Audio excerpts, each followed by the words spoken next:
Actor Johnny Depp attempts to put away his demons as his case against his ex-wife, Amber Heard, gets broadcasted for all the world to see. And we take a look at the spontaneous worship on a plane that got heard around the world and had some people up in arms about it. Stay with us as we look at these and other stories on the 511 News.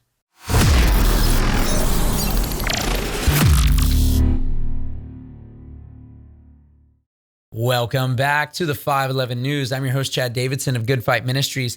And on today's episode, we are going to be talking about what's going on recently with not only the Amber Heard and Johnny Depp court case that has been heard all over the place, but also with those who were absolutely up in arms concerning some of the worship that took place on a plane and the video that was posted afterward. Most recently, a very sad thing to watch has been the court case regarding Johnny Depp and Amber Heard, the two actors that were married between 2015 and 2017. And a lot of the allegations that have put forth, a lot of the information, some true, some not true, I'm sure. But a lot of it is really a showcase that Hollywood, money, fame, looks, all of those things offer you absolutely nothing, not even in this world. Like, it's bad enough that you don't get eternal life when these are the things that are put before you, that when these are the things that you have chosen to strive after rather than the kingdom of God. But it's another thing to see the devastation of what takes place when actors, young actors, as we're going to look through kind of where Johnny Depp all started and kind of how all of this has gotten to a place where he's talking about demons in court cases. And it is really sad to realize that even in this world, Satan only gives them so much happiness, and then it's fleeting and he takes it away. And really, when the acting is removed and you hear some of the things, because we're going to play a couple of the clips, it is really a sad display and it breaks my heart. And I just cannot get around the fact that it's not antithetical. It's not something that is hyperbole, but this sort of tumultuous relationship just simply looks as part of what Hollywood is more normative for, the things that they are practicing. And I think a lot of this has to do with not having I know. A lot of this has to do with them looking to use each other many of times for whatever gain it might be and so forth, especially when you look at the demographic here in terms of the age range between the two in this relationship, and especially where they were in each other's careers while they were together. But nonetheless, when we look at these stories, they really bring just ultimate sadness to see some of the destructive behavior that sin, drugs, Hollywood, really Satan, and that whole scene brings upon someone's life. It is devastating. So I want to look back because this was a line that came out during the court case because they were talking about some of the photographs. Johnny Depp has come out, or they've kind of released some of the text messages and so forth from Johnny Depp that were pretty damning as well, alongside some of the stuff in the audio that we're going to hear later concerning Amber Heard and her abuse as well. But when we look at this, one of the lines that he stated really brings this to a better perspective of where this all began, because typically it's not all just at once where some one bad event happens and people lose their mind and they become drug addicted, but a course of events that allow for this. And so when we look back at this, it says here, as more photographs and text messages were displayed in court, Depp sought again to stress his intake concerning his drugs wasn't about enjoyment, but trying to handle the blast radius from his dysfunctional childhood and cinematic workload. Quote, "It's not like I took the pills to get high. I took the pills to get normal," the ex-Pirates of the Caribbean star declared of his addiction to Oxycodone several years ago. Now, I want to put this out there. First and foremost, when it comes to Oxycontin or Oxycodone or Oxy or however people are calling it, I had a friend of mine and I was trying to understand why it was he was getting so addicted to drugs, and we wrestled together, and he was literally the best wrestler that I knew. I looked up to him in a lot of ways, even though he was a year younger than me. I wasn't saved back in high school or anything like that, but I looked up to him in the means of what he ever told me about wrestling. I was like, this guy's the best of the best, and I'm going to trust that he knows exactly what I need to do in my matches. So whatever he said was going to be gospel to me at that time, right? But then after high school, he began down a course of addiction, all the way into heroin and so forth. And when I was trying to grasp why, what is going on, why do you feel the need to do all this when we have this and we have that? And I didn't even have Jesus at the time, but I'm wondering, why are you doing these drugs? You're deteriorating your life. You're going to kill yourself. Our friends have died. They've OD'd. Like, what are you doing? And the way he described Oxycodone specifically when he would use it was the same way he would describe after winning a wrestling tournament. And you're in front of the lights and you get your arm raised and you feel like the champ, all the work you put in, everything. And now I've won. And he gets his arm raised. He's like, that's exactly what I feel every hit. And I thought, wow, what a means for Satan to get a hold of people than for them to have the feeling of accomplishment, the feeling of being a hero. And I believe that's the original term where heroin comes from. Erosh, I believe, is the German terminology. And what a feeling to have, and to keep people coming after that carrot, so to speak, because guess what?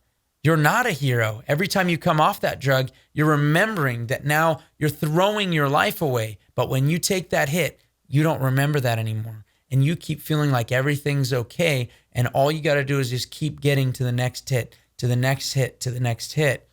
And so many of my friends I watched overdose and die looking and searching for that fulfillment. And it broke my heart. And so when I was seeing this and realizing what he was saying, I was just trying to get back to normal, not just because he has some sort of injury or something. And that's a way Satan has gotten to the soccer moms, they call it, around the world, is with the Vicodin and so forth, to grab them. Well, it's this pain that I have to keep being addicted. And then you have the over prescription over and over again by doctors who give a boatload of drugs. And not only are the parents getting into it, but also you have the children going into that cabinet and grabbing those drugs and using them as party drugs. And I say this all with experience. Not that I was ever a soccer mom, but that my friends who had soccer moms as moms also went into those cabinets. And I was there in those houses when they went into those cabinets. So I'm just saying, please watch out for this, because this is something that can happen. And it's so quick that you don't even realize what's taken place, and they're overtaken. And that's why the Bible is so clear that we are to be sober and vigilant, because our adversary, the devil, is prowling around like a roaring lion, seeking whom he may devour. Over 15 different times in the New Testament are we called to be sober. We need to make sure our minds are renewed in Christ. We need them captive to the obedience of Christ. And taking these drugs and so forth in this recreational sense, you're going to just be used by Satan. He's going to rip apart your life. And I'm encouraging you guys, don't fall down this path.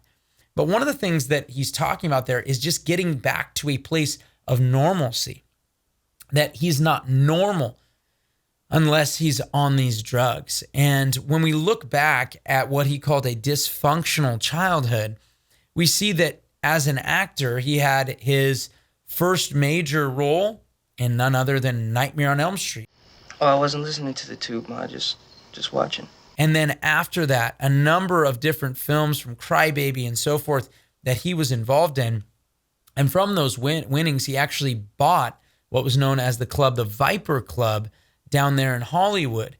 And he would have a bunch of the major rock bands come and play there.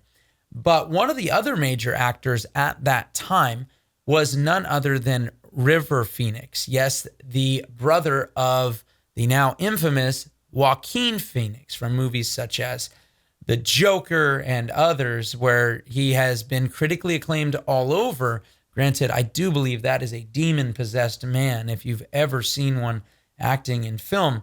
But nonetheless, River Phoenix, he was a child actor. He was a child actor, a very popular one. The movie Stand By Me. So let's just say that I stole the milk money, but old lady Simon stole it back from me. And he was considered by guys like Leonardo DiCaprio and of course Johnny Depp to be the marquee child star with all the talent. And yet, on one evening, he died in October of 1993. And I'll read specifically from an article concerning River Phoenix. Despite huge success, River made clear his distaste for Hollywood and the trappings of fame that came with his burgeoning career. However, his promising acting career was devastatingly ended when he collapsed outside of Hollywood nightclub The Viper Room, which was owned by Johnny Depp at the time. On the night of his death in October 1993, River arrived at the club with Red Hot Chili Peppers guitarist John Frusciante to meet up with actor brother Joaquin Phoenix, sister Rain, and girlfriend Samantha Mathis. And you see, he had taken a concoction before he had even got to the Viper Room that would prove to be well over the lethal amount for someone to take, but it also, because of the mixture, I believe they call it a speedball, and because of the mixture of cocaine and heroin and so forth, it takes a little time to go into the system. So he was probably there for about 45 minutes before he actually succumbed and died right there out front of Johnny Depp's own club. And this was kind of a marking on Johnny's life going forward. And Johnny Depp himself has been questioned as somebody who murdered him. In fact, there are entire articles you can find online that Johnny Depp murdered him. And even recently, he's come out to say, no, I had nothing to do with that. And then it's sad that I have to even answer it. But not only has he done all these things and had a tumultuous lifestyle, but he has led role after role, whether it's Fear and Loathing in Las Vegas. I didn't think so. Because in spite of his race, this man is extremely valuable to me. Or other films where these things are demonic, whether it's drugs that they're pushing or murderous rampages, like when he played the demonic serial killer Sweeney Todd, the demon barber of Fleet Street. There's a hole in the world like a great black pit, and the vermin of the world inhabit it, and its morals aren't worth what a pig could spit, and it goes by the name of London. This has been just normative for him to play these very demonic roles, and he himself actually was quoted saying, "Sometimes I feel like I'm possessed with a multitude of demons." And when we see things happening, like with this Amber Heard case and so forth, where he literally drew with partially severed finger in blood notes to his wife at the time. I mean, sometimes you just look at it and say, what on earth is going on? This is sick and demented stuff. And this stuff is spiritual. Plenty of people have been watching, and he's 59 years old now. Plenty of people have been watching Johnny Depp and going and paying money to watch him do these performances, which I believe 100% are demonically inspired, perform in front of them and paying money to see a man's deterioration as Satan plays with him and uses him and just has him chasing after all these other things and using things like drugs, alcohol, cocaine, Oxycodone, whatever it may be, to try to cope with the fact that people around him have died over and over, that the things where he's been taken advantage of, places where I'm sure he's taken advantage of others, and this tumultuous life has continued in his life because the very person that he continues to pay homage to, whether he knows it or not, is Satan. And Satan is just the father of lies and has people like him and Amber Heard convinced that if they just keep doing what they're doing, they'll be just fine. And that's not the case. And you see this. I remember watching They Sold Their Souls to Rock and Roll the night I came to Christ. And one of the things, the stark reality that came into my mind and understanding was the fact that guys like Elvis Presley, who, when he first came out, really good looking guy, right? I mean, he's out there swinging his hips and doing his thing. And yet this is a guy that Satan just not only used and made him a complete phony, helped make him a complete phony. He chose that, where he would literally try to cover up the fact that he was talking about a quote unquote hot lunch when it had to do with sleeping with someone who was not his wife, and then singing songs like what a friend we have in Jesus when he finds out there's audio in the things recording him. How was your lunch? No, they don't have sound working, man. Just picture. Watch out, Elvis. There's a mic up there. You sneaky. That's why I want to say no. I wanted to know. Okay. They believe that section out right there. Now you got to do a 5-minute monologue over this. What a friend we have in Jesus. And then this same Elvis, who was such a good-looking young man that could have anything in this world, I guess, he was the same one who died heavily obese, addicted to drugs on his toilet. And that's literally what Satan does. He will take whatever he can and he will work through the sons of disobedience to hinder people that are trying to know Christ or keep people from knowing Christ or taking people away from Christ as they long to be and have this idolatrous relationship with celebrity where they hang on every word that they might say. And this is just absolutely heartbreaking to watch. And these demons that I believe Johnny Depp, and this has come up in the court case as well, and he's always placed the demons alongside the alcohol or the drugs and so forth and trying to get these demons away and all of this. And when we look at it, we see that some of the demons were leading him all along. Plenty of people love the movie Pirates of the Caribbean. I think a lot of people are coming out of the woodwork to come out against Disney, but know that they've been pushing this stuff all along and using the biggest actors possible to do it. In fact, we have an article on goodfight.org that we'll put in the description here titled Pirates of the Caribbean and the Gay Agenda. And I'm going to read directly from it because it makes some, I would say claims, but these aren't claims. These are from the horse's mouth. With the June 2011 release of Pirates of the Caribbean on Stranger Tides, Johnny Depp continues to roll out more gay pirate films for the kiddies. In his portrayal of Captain Jack Sparrow, is Depp purposely subjecting America's children to an alluring character that is intentionally intended to depict homosexual characteristics? Parents who are taking their children to see Depp's latest pirate movie should be aware what kind of role model Depp is foisting upon their children. Depp not only imbibed traits of drug-addled guitarist Keith Richards into his persona, but inculcated a flamboyant gay pirate into his composite character as well. To prepare for the starring role as Captain Jack Sparrow, Depp admits that he read the book Sodomy and the Pirate Tradition. Depp admits that in his role as Captain Jack Sparrow, he is in part portraying himself as a flamboyant homosexual. When Rolling Stone asked Depp about the, quote, certain gay undercurrent so obvious in his Jack Sparrow's character, Depp responded, well, there was a great book I read, Sodomy and the Pirate Tradition, a very interesting book. I wasn't exactly going for that with the character, and Keith is not flamboyant in his actions. Keith is pretty stealth. But with Jack, it was more that I liked the idea of being ambiguous, of taking this character and making everything a little bit questionable, because women were thought to be bad luck on ships, and these pirates would go out for years at a time. So there is the possibility that one thing might lead to another. You're lonely. You have an extra ration of rum. Cabin boy. Depp's eyeshadow and effeminate mannerisms reveal that he played up what Rolling Stone called the certain gay undercurrents of his character well. Famous film reviewer Roger Ebert wrote, Depp seems to be channeling a drunken drag queen with his eyeliner and the way he minces ashore and slurs his dialogue ever so insouciantly. Depp may in fact be channeling a demon that comes across as a drunken drag queen, as he himself admitted being possessed by a multitude of demonic entities. Quote, I know I have demons. I'm 30 different people sometimes. Now, this is obviously something that is really important for us to look into concerning what we are putting before our eyes, especially when it has a demonic nature behind it.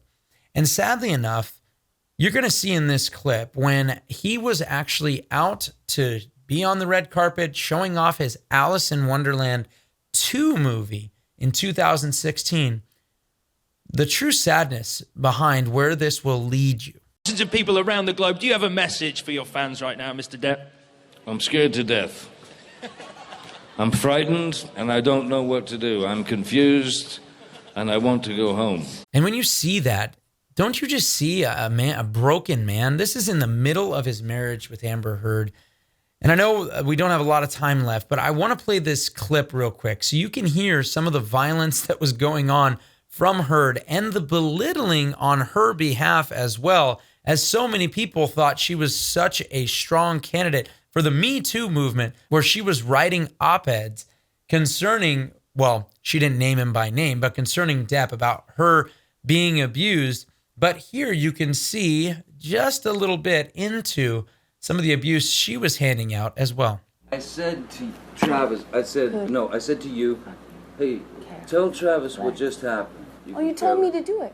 You told me to. You said, go do that. I said, no, tell him what just happened. And I lied. And that you punched me in the thing. And you figured it out. Face. And you said, no, I didn't. What the are you talking about? And I watched you lie. And then I didn't punch you, by the way. I'm sorry that I didn't hit you across the face in a proper slap, but I was hitting you. It was not punching you. Babe, you're not punched. Don't tell me what it feels like to be punched. You know, you've been in a lot of fights. You've been around a long time. I know. Yeah. No, when you have a close You didn't get punched. You got hit. I'm sorry I hit you like this, but I did not punch you. I did not deck you. I was hitting you. I don't know what the motion of my actual hand was, but you're fine. I did not hurt you. I did not punch you. I was hitting you. How are your toes? What am I supposed to do? Do this? I'm not sitting here about it, am I? You are. That's the difference between me and you. You're a baby. Because you started. You are such a baby. Grow the up, because you Johnny. Started physical fights. I did start a physical fight. Yeah, you did. So I had because out of there. Yes, you did. So you did the right thing, the big thing. You know what? You are admirable. Now, these are obviously striking details, and I would have to say it's kind of crazy to see her use some of that language towards somebody she loves and to obviously admit to actually hitting him.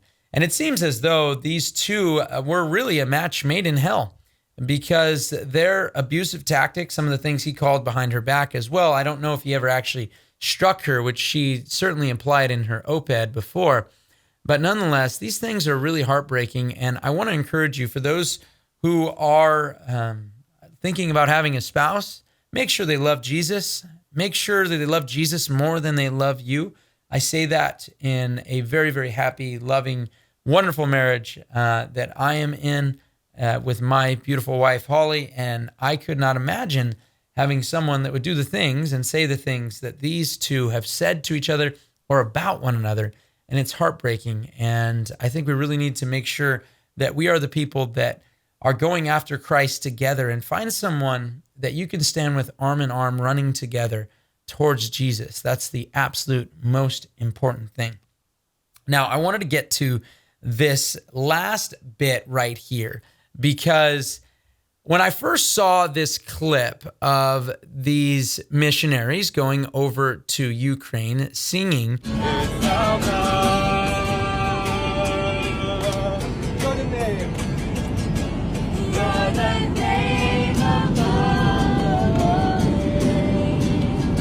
it did seem when they were on a flight that they might have not had all the guests excited to listen to their worship. And I think there's a proverb that speaks somewhat to the person who might be annoyed by this, as it says in Proverbs 27:14, "He who blesses his friend with a loud voice early in the morning, it will be reckoned as a curse to him."